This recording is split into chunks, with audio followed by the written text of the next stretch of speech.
There's a chance that at some point, to explain to you how to become a Christian, somebody used an illustration called the bridge diagram. It goes something like this. In the beginning, you have God.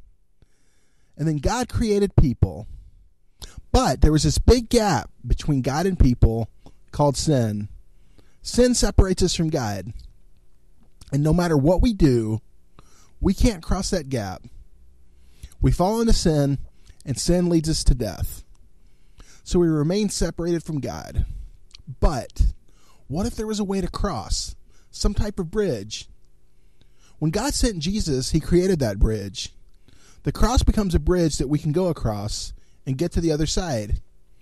Then we are with God, and we live happily ever after in eternity.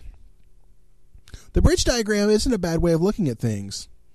However, when you read the Gospel of John, it's explained a little bit differently.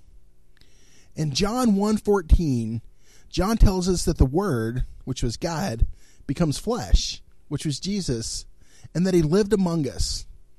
So in John's version, we didn't cross over to God. Instead, God became one of us and came over to our side.